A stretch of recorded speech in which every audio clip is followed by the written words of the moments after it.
what education policy have you heard from each presidential candidate that you find most promising?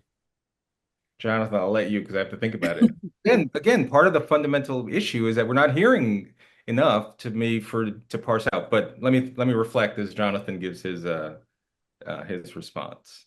One thing that's in the platform that I think um, is needed and can take us in a more humane direction in schooling is support for social emotional learning, for more guidance counseling, for more of the mental health services and supporters.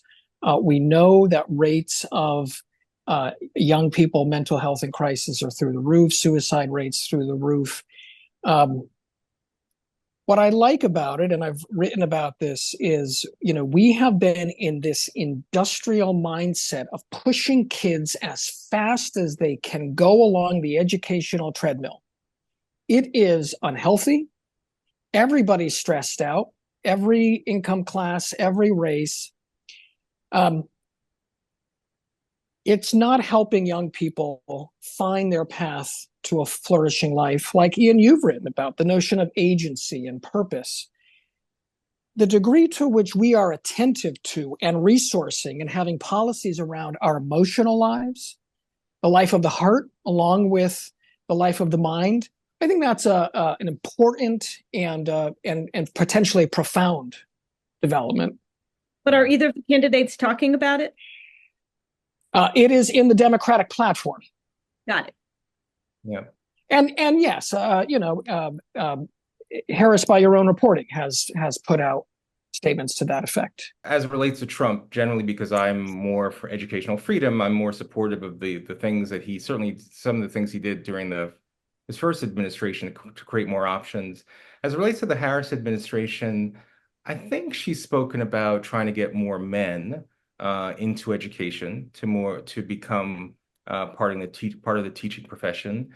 Um, Having run I've run elementary schools, middle schools, and now high schools.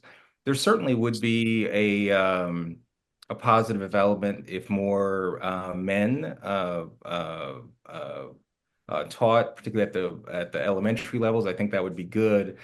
But the one thing I always get concerned with is when you start to say, well, we need more male teachers because, boys need men, which is uh, positive. You don't want to start going to the extreme because, like, for example, there's been a lot of interest, for example, in recruiting more Black men into teaching, which again would be wonderful. Um, but not but the most important thing is that we've got great teachers, regardless of gender, regardless of race. And so anyway, so if you ask what's been somewhat encouraging, I think Harris talking about trying to diversify the teaching profession. I think that's generally good, particularly as it relates to getting more men into elementary schools.